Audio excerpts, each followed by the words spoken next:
Silver explodes 17% in a single session after a violent crash. $10 trillion vanishes from precious metals in 3 days. Gold, the ultimate safe haven, sells off like a speculative stock.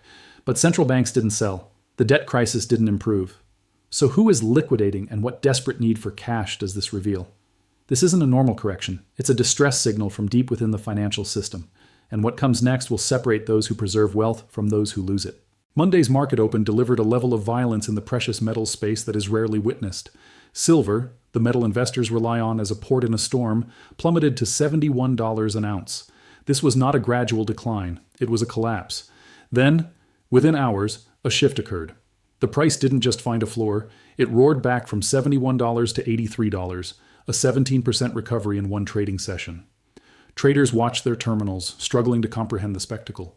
This was not standard market activity. This was chaos, then relief, then profound confusion. A single urgent question emerged. Was this the final low, or merely a pause before the next wave of selling? To grasp the scale of this event, you must widen the lens. Over a 72-hour period, $10 trillion evaporated from the precious metals complex. 10 trillion. Gold, the asset central banks accumulate during times of fear, fell 20% from its peak. That erased $7.4 trillion in market value.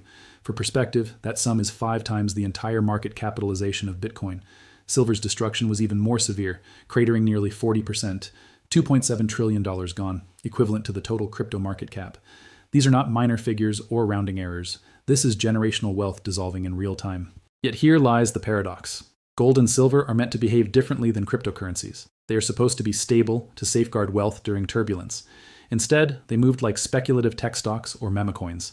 Assets dumped in a panic. The analyst fraternity scrambled for reasons. Some cited the Kevin Walsh effect, speculating on a potential Federal Reserve chair shift. Others pointed to technical selling and cascading stop losses. But the data narrated a different story, one most were overlooking. The Shanghai market revealed something critical. While Western markets bled, Eastern markets held firm. The premium between Shanghai spot prices and Western futures contracts told the tale.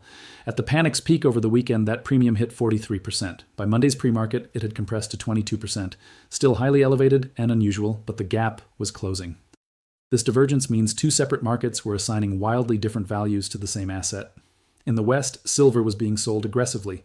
In the East, it was being accumulated. Such a disconnect does not occur randomly.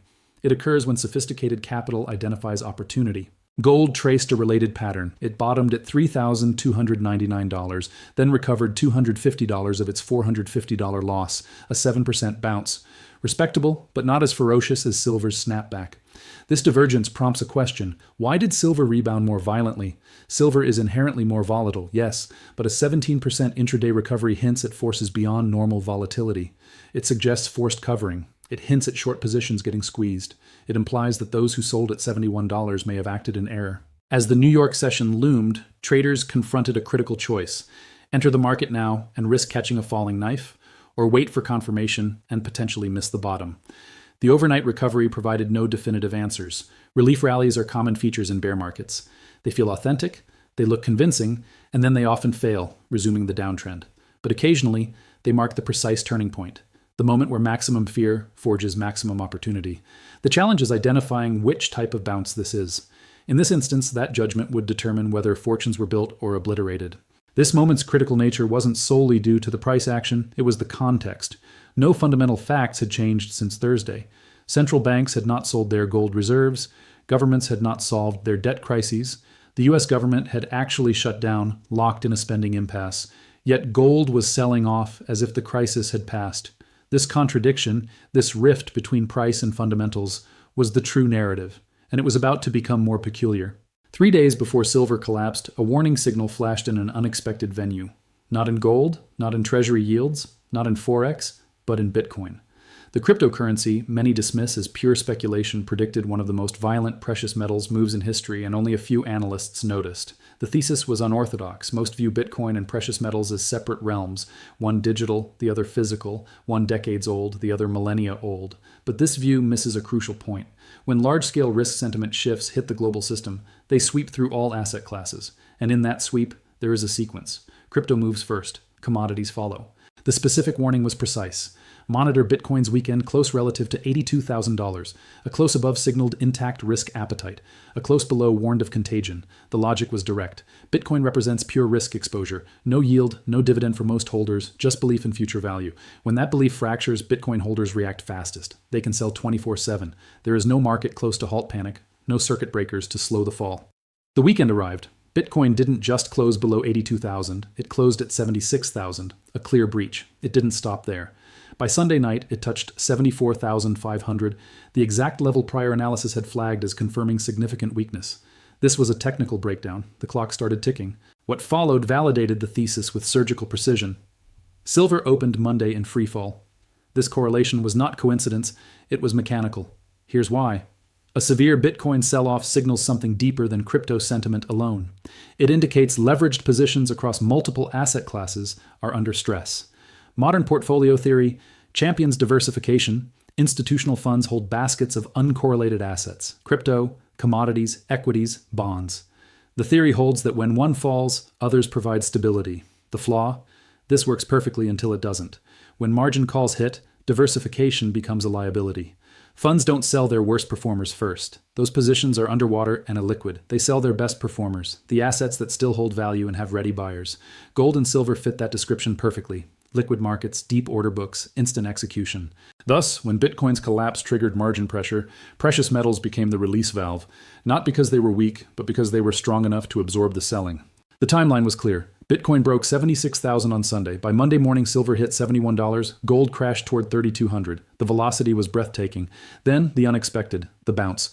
Silver surged 15% from its low. Gold recovered 7%. Bitcoin stabilized and climbed. This synchronized recovery revealed a key truth.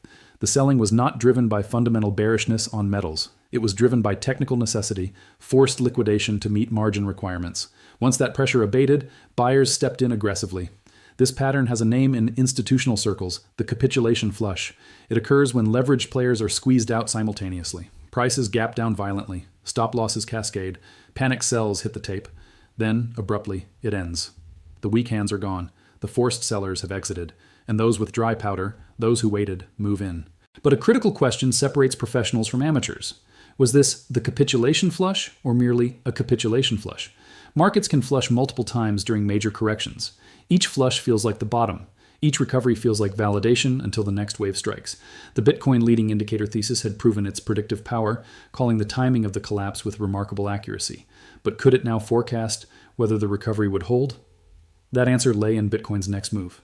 If it reclaimed and held 82,000, an all clear would sound. If it failed at resistance and rolled over, the nightmare would continue.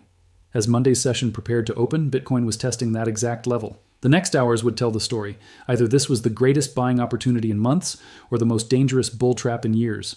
The data would decide, not hope, not belief, just cold, hard price action. A deeper puzzle remained. While traders cheered silver's 17% bounce, a fundamental question lingered. Why did gold collapse in the first place? Not the technical how, but the fundamental why. Because when you strip away the charts and algorithms, gold does not move without cause. Certainly not like this. Gold has one function: to protect wealth when all else fails. For 5,000 years across civilizations and crises, it has performed this role. When empires fall, gold holds value. When currencies hyperinflate, gold preserves purchasing power. When banking systems seize, gold remains liquid. This is not speculation. It is historical fact. Therefore, when gold falls 20% in 72 hours during evident economic stress, either something fundamental is broken or someone is lying. Consider what did not happen. Central banks did not announce gold sales. Their buying had been accelerating for months. China, Russia, India, Turkey, all adding reserves, moving away from dollar dependency. That trend did not reverse on Thursday. Tether, the crypto stablecoin backed partly by gold, did not liquidate its reserves. Its balance sheet remained intact. The United States government did not discover fiscal responsibility. No debt reduction plan emerged. In fact, the opposite occurred, a government shutdown. This environment is historically gold positive. Fiscal chaos typically drives gold higher, not lower, yet gold sold off like a failing tech stock. So, if traditional buyers weren't selling and the backdrop hadn't improved, who was selling and why? The answer lies in understanding modern gold trading. There are two golds, physical and paper. Physical gold is bars and vaults, coins and safes, tangible, finite. Paper gold is futures contracts, ETFs, derivatives, digital, liquid, theoretically infinite. These two are supposed to track each other via arbitrage. This mechanism worked for decades, but on Monday it failed.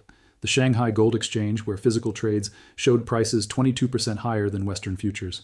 A 22% premium is not a small arbitrage chance. It is a structural dislocation. What does a 22% premium signify? It means someone in the East wants physical gold badly enough to pay far above Western paper prices. It means the arbitrage mechanism is broken. It means these are now two separate markets with different participants and motivations. The West was dumping paper. The East was accumulating physical. This divergence reveals the truth about Monday's collapse. It was not a fundamental rejection of gold. It was a liquidity event in paper markets. Someone, or multiple entities, needed cash immediately. The fastest way to raise it is to sell liquid futures contracts. You hit sell, the contract vanishes, cash appears. But this creates a secondary issue. When large players dump futures without corresponding physical sales, prices disconnect from reality. The paper price crashes, the physical price holds. Suddenly, the safe haven metal trades like a liability, not because it is one, but because its paper representation is being used as a liquidity source. This is the core disconnect. Gold itself hadn't changed. The reasons to own it hadn't vanished. Geopolitical tensions, debt problems, inflation concerns, all remained. Only the paper price moved. History shows what follows. The paper price eventually reconnects with physical reality. In past dislocations, paper has risen because physical holders do not panic sell at a deep discount. They wait, they hold, understanding that physical metal in a vault is worth more than a digital promise of future delivery, especially when counterparty risk is rising. Banking stress is evident and something beneath the surface is breaking. This circles back to the original question. Why is gold selling off during a crisis? The answer is simple and alarming. Because somewhere in the global system, something is so stressed that institutions are willing to dump their highest quality liquid assets at distressed prices. They are not selling because they want to. They are selling because they have to.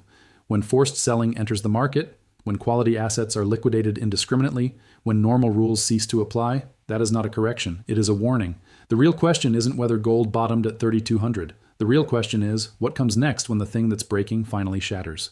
The data is in. The bounce occurred. Silver climbed 17% off its low. Gold recovered 7%. Bitcoin stabilized above critical support. But data without context is noise. What matters now is not what happened, but what happens next. And more critically, what intelligent capital does about it. Two scenarios exist, only two. Everything else is speculation disguised as analysis. Scenario A, this was genuine capitulation. The flush is complete. Weak hands exited. Forced sellers finished. The bottom is in. Scenario B, this was a technical relief bounce. The downtrend remains intact. More selling pressure waits. The main collapse hasn't yet started. One scenario is correct. The other will destroy capital. How does one distinguish? Not by hope, bias, or attachment to prior positions, but through specific, measurable markers. First, examine Scenario A. For genuine capitulation, certain traits must appear. 1. Volume on the bounce must exceed volume on the decline, signaling aggressive buying, not just short covering. 2. The Shanghai premium must compress further toward normal levels, indicating reconnection between physical and paper. 3. Bitcoin must reclaim and hold above $82,000, the original threshold. 4. Gold must hold above $3,300 through the New York session on meaningful volume. 5. Silver must maintain support above $75. These are not arbitrary numbers. They are technical levels separating continuation from reversal. For long-term macro investors convinced of the fundamental case for precious metals, central bank currency debasement, unsustainable government debt, monetary system flaws, this volatility presents a decision point. Dollar cost averaging can make sense here, removing the pressure of timing, a perfect entry. But this only works if your long-term conviction holds. For tactical traders positioning for weeks or months, the risk-reward at current levels hinges entirely on which scenario unfolds. If Scenario A is correct, entering at $83 silver with a stop at 74 offers excellent asymmetry. If Scenario B is correct, that stop may not hold, leading to catastrophic liquidation. Therefore, tactical traders need confirmation before entry. What would confirmation look like? A daily close in silver above $85, a weekly close in gold above $3,400, Bitcoin holding $82,000 for 3 consecutive sessions. These signals indicate the bounce has durability. Without them, caution is warranted, for bear market rallies are designed to appear real, to pull in buyers, to foster hope, before collapsing with vengeance. Now examine Scenario B. If this is merely a relief bounce within a larger decline, the characteristics differ. 1. Bounce volume is lower than decline volume, indicating short covering, not accumulation. 2. The Shanghai premium remains elevated or expands again. 3. Bitcoin fails at resistance between 80 and 82,000, then rolls over. 4. Gold struggles at 3,400, then breaks toward 3,000. 5. Silver fails at 85, then retests 71 or breaks lower. If these signals appear, the message is clear. Stay defensive. Preserve capital. Wait for genuine stabilization. Catching a falling knife destroys more capital than missing the bottom. Professional traders live by the adage, I'd rather miss the first 10% of a move than lose 50% trying to call the bottom. What about conservative capital, retirement accounts, or institutional portfolios with strict risk parameters? This volatility is itself a signal. When gold moves like a meme stock, something is structurally wrong. Conservative capital should wait for stability to return, for volatility to compress, for normal behavior patterns to reemerge. This may mean missing the absolute bottom, which is acceptable. Conservative capital is designed to participate in established trends, not catch bottoms. There's another, under-discussed angle. What the institutional selling reveals about positioning. When funds liquidate gold and silver to meet margin calls, it tells you these were profitable positions, assets that still held value and could be sold quickly. This implies institutions were not fundamentally bearish on metals. They were simply over-leveraged elsewhere. When margin pressure subsides, those same institutions may return out of necessity. Their portfolio models still require the allocation, their risk frameworks still mandate diversification. The Shanghai Premium offers another clue. At 22%, it remains massively elevated. This signals Eastern buyers see value here. They are willing to pay premiums for physical metal. They are not panicking. They are waiting for Western paper liquidation to finish. Then they will accumulate further. This is how smart money operates. They wait for forced sellers to exhaust themselves, then step in quietly. So, is this a bottom or a trap? The honest answer? Nobody knows yet. The New York session will provide the first clue. Does the bounce hold under sustained volume? The next 72 hours will provide the second. Does Bitcoin hold 82,000? Do metals stabilize above key supports? The following week will deliver confirmation. Either a higher low forms and an uptrend resumes, or support breaks and the decline continues. What separates professionals from amateurs in moments like this is not prediction, it is preparation. Professionals have plans for both scenarios. They know their entries, exits, and position sizes. They execute on signals, not emotions. Amateurs try to predict the outcome and bet everything on being right. Markets do not care about genius, they reward discipline. This moment, this 17% bounce, this recovery from panic lows, is not a gift. It is a test. A test of whether you have a plan, a test of whether you understand risk management, a test of whether you can separate hope from strategy. The markets will reveal the answers soon. Some will pass. They will position intelligently based on evidence, manage risk appropriately, and survive regardless of the scenario. Others will fail. They will over-leverage on hope, ignore warnings, and mistake a bounce for a bottom. $10 trillion disappeared in 72 hours. That capital did not evaporate. It transferred from those who panicked to those who waited, from those forced to sell to those who chose to buy, from the over-leveraged to the patient. The question is not whether opportunity exists. The question is whether you are positioned to capture it or whether you will become the liquidity for someone else's opportunity. The data will decide, not hope, not belief, not consensus, just cold, hard price action. And for those paying attention, the signal is clear.